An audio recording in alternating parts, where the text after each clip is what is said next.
Chers téléspectateurs, bienvenue sur Vision Channel Africa, la nouvelle voie de la diaspora africaine. De même, un appareil déconnecté de la source d'alimentation se décharge. Aussi, un Africain déconnecté de la source mère se décharge. Le plein d'énergie étant nécessaire pour un bon fonctionnement spirituel, un jeune a pensé à remettre les choses en place en créant l'African Summer School. Aujourd'hui, nous recevons le docteur Mamboulou Ekutsu, communicateur, qui nous parlera bien entendu de ce projet d'African Summer School. Bonjour monsieur Mamboulou Ekutsu. Bonjour monsieur Siake. Nous vous remercions déjà d'avoir accepté de partager avec nous cette expérience sur l'African Summer School. Est-ce que vous pouvez vous présenter un peu à nos téléspectateurs?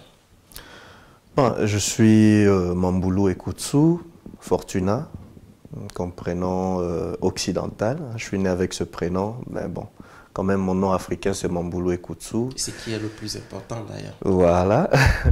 Voilà, je suis en Italie depuis 2002, donc ça fera 15 ans cette année. Venu pour motif d'études. Voilà, je vis ici, j'ai fait mes études, je travaille en Italie et à côté, je m'occupe aussi des activités sociales, entre autres African Summer School depuis 5 ans. Et voilà, essentiellement, je suis un communicateur. Du point de vue spécialisation, je suis spécialisé en communication et éducation interculturelle. D'accord. Alors, nous sommes réunis ici pour parler de l'African Summer School. Pouvez-vous présenter l'African Summer School, c'est quoi, tenant compte que vous êtes déjà son fondateur? Oui, African Summer School, c'est une école de haute études, c'est une école d'été où l'on enseigne essentiellement 3 choses aux jeunes. Le premier objectif de notre didactique, c'est la conscience historique africaine. African Summer School naît pour reconnecter les jeunes afrodescendants nés en Italie, qui sont arrivés ici jeunes ou qui sont arrivés comme étudiants, qu'ils puissent se reconnecter avec l'Afrique du point de vue intellectuel et historique. Okay? Le premier volet de notre didactique. Le deuxième volet de notre didactique, c'est l'entrepreneuriat, c'est-à-dire pousser les jeunes à être au centre de l'action, à avoir une tension vers l'action. Le troisième volet qui partira cette année, c'est le développement personnel des jeunes. Pourquoi de ces 3 volets de notre didactique? L'African Summer School ne naît pas comme un projet top-down, mais naît comme un projet qui répond à un besoin social qui a été identifié dans la diaspora africaine, à savoir beaucoup de jeunes naissent ici et finissent leurs études sans pour autant avoir un professeur africain ou avoir accès aux ressources intellectuelles africaines durant leur parcours scolastique et académique. Ça, c'est un problème qu'on a relevé. Le deuxième problème, beaucoup de jeunes Africains qui finissent leurs études ont toujours des projets. Ah, moi, j'aimerais rentrer. Ah, moi, j'aimerais faire ceci. Alors, on se rend bien compte que dans le monde, les j'aimerais ne fonctionnent pas. Le monde est un monde de on donne à celui qui a. Même si vous n'avez rien, mais vous avez un projet, vous avez quelque chose. Donc, African Summer School s'est donné aussi cet objectif d'être une école pour, disons, pousser ces jeunes à l'action. Mais pour passer à l'action, il faut formaliser ses propres idées. Donc, nous donnons aux jeunes la possibilité d'étudier quelques instruments pratiques, comment passer de l'idée à l'action. Troisième volet, nous nous sommes rendus compte qu'il y a beaucoup de jeunes qui veulent travailler, qui veulent faire des choses. Ils ont des projets, mais ils ne sont pas prêts intérieurement. Voilà le pourquoi du développement personnel. Voilà. Super important. Le connaître toi-même, voilà. Égyptien. Voilà. Ok. Alors, le premier volet est assez intéressant, c'est-à-dire la conscience historique. Lorsqu'on sait que, ne sachant pas qui nous sommes, nous ne pouvons pas nous réaliser nous-mêmes. Alors, dans cette conscience historique, elle consiste en quoi concrètement? Quelles sont la didactique concernant ce volet? En quoi est-ce qu'elle est composée? Oui, quand nous parlons de conscience historique, nous ne l'avons pas inventé parce que c'est un de nos maîtres, disons, à penser, si on peut utiliser ce terme, Cheikh Anta Diop, qui avait bien parlé de le grand savant. Voilà. Et il avait bien parlé de un des fléaux, un des problèmes, un des défis aujourd'hui pour les jeunes Africains, c'est la conscience historique, c'est se reconnecter avec les savoirs ancestraux africains. Parce qu'aujourd'hui, dans le paradigme dans lequel nous vivons du développement, le savoir, c'est ce qui vient d'ailleurs. C'est ce qui vient de l'Occident. Aujourd'hui, c'est ce qui viendra de la Chine ou ce qui venait de l'Orient, quand on parle de la spiritualité. Or, Nous le savons bien que l'homme est né en Afrique. La première conception de Dieu a été élaborée en Afrique. Et donc, il est bien évidemment important et nécessaire aujourd'hui que nous puissions promouvoir la recherche sur ce savoir qui existe. Aujourd'hui, nous utilisons même les techniques de l'oralité pour récupérer ces savoirs. Une fois que ce savoir a été récupéré par le travail fait par Cheikh Anta Diop, que un groupe restreint de professeurs est en train de faire. Parmi ces professeurs, nous pouvons citer José do Nascimento, qui est un de nos professeurs.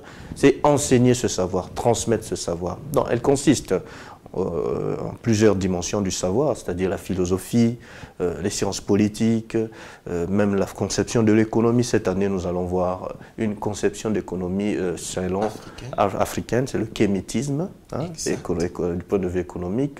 Nous avons aussi la littérature. Beaucoup de jeunes n'ont pas lu des livres africains. De la littérature, nous parlons du monde de la création, les romans, les nouvelles, les contes, mais on en a tellement plein que le paradigme du développement nous a mis à côté de ce savoir. Donc African Summer School propose aux jeunes de rencontrer les professeurs qui sont dans ce cadre-là de la valorisation des savoirs ancestraux africains, parce qu'il y a d'autres cadres. Mais ce que nous faisons, c'est la didactique vraie et propre. Nous ne faisons pas des conférences, nous sommes vraiment dans une voie universitaire. Voilà. Donc, du face en face, voilà. Comme dans une salle académique. Ouais. Encore que si on ne sait pas qui on est, on ne saura jamais d'où on va. Ouais. Et comme corollaire, on n'arrivera jamais à destination. Absolument. Donc, cette connexion des jeunes africains de la diaspora nés et grandis en Europe ou qui ont exclusivement grandi ici et qui n'ont aucune notion de l'Afrique est nécessaire afin qu'ils puissent se reconnecter avec le source primordiale qui est l'Afrique. Une autre question, comment vous est venue cette idée? L'idée naît simplement d'une intuition. J'étais à l'époque journaliste radio, j'étais rédacteur économique chez Afri Radio et dans ce cadre j'organisais plusieurs événements et en 2011 il y a eu vraiment beaucoup d'événements qui ont marqué l'histoire de l'Afrique, entre autres la guerre en Libye et disons le clash électoral en Côte d'Ivoire. Oui. Et qu'est-ce qui s'est passé? Il y avait un professeur camerounais, un penseur disons, camerounais, Jean-Paul Pougala, qui avait écrit un des articles qui avait vraiment du succès. Voilà. Et donc j'ai eu l'idée en tant que journaliste de l'inviter à Vérone avec les étudiants africains de l'université de Vérone. On a organisé une conférence en direct radio et la conférence ne finissait pas. Donc c'était pendant 3 heures. Les jeunes africains avaient soif de connaître un point de vue africain. Et à la fin de cette conférence, alors je demanderai à Pougala, à M. Pougala, de revenir pour une semaine de cours sur la géostratégie africaine. C'était un nouveau concept qu'il avait lancé et il me paraissait intéressant parce qu'il donnait aux jeunes Africains quelque chose en plus, c'est-à-dire un géostratège, c'est celui qui occupe un territoire et c'est celui qui protège ce territoire. Or, nous nous étions rendus compte qu'en Libye, il y avait un Africain qui avait contrôlé son territoire, qui avait équipé son territoire, qui avait transformé son économie, mais à un certain moment, tout ça est tombé par terre. Donc le concept On parle là du guide Muammar Kadhafi. Voilà. Et tout ça nous a inspiré. On a dit au professeur, j'ai demandé au professeur s'il pouvait revenir, et il a dit oui. Mais comme vous savez, dans la vie, il faut être persévérant. En 2012, il devait venir, ça n'a pas marché. Et ce n'est qu'en 2013 qu'on a réussi à trouver des premiers fonds pour lancer African Summer School. Donc là aussi, ça enseigne aux jeunes la persévérance. Donc il n'y a pas un projet qui marche tout de suite, il faut persévérer. Et il viendra pour faire une semaine. Et de ce moment-là, l'African Summer School est né et s'est développé sur plusieurs fronts. Et voilà, il n'y avait plus seulement la géostratégie, nous sommes entrés dans plusieurs autres thèmes didactiques. D'accord. Est-ce que les jeunes adhèrent vraiment à ce projet? Ben oui, jusqu'à présent, nous avons formé 150 jeunes.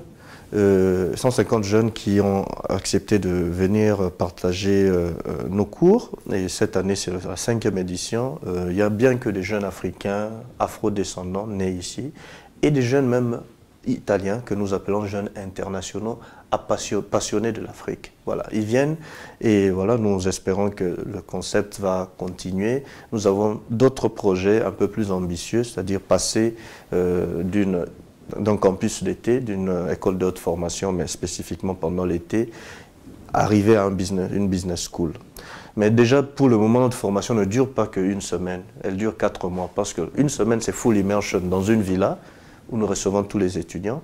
Et après ça, ils ont 3 mois pour élaborer les projets ou pour écrire des mémoires par rapport à ceux qu'ils ont écoutés durant l'African Summer School. Donc en réalité, c'est 4 mois de formation. Merci beaucoup, monsieur Mamboulou Ekotso, et bon vent pour l'African Summer School. Est-ce que vous avez un dernier mot à ajouter?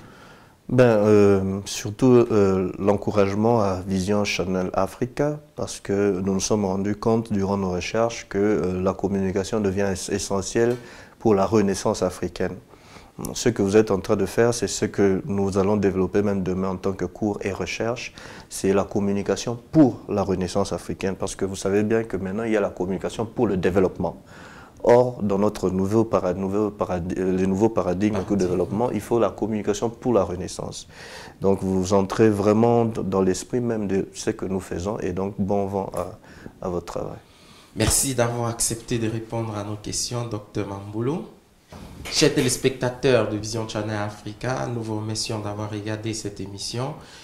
African Summer School, c'est l'occasion donnée à tous les Africains de la diaspora de se reconnecter avec la source. Mais, chers parents, vous qui nous regardez, devez-vous donner l'occasion à vos enfants de savoir qui ils sont, d'être fiers d'eux.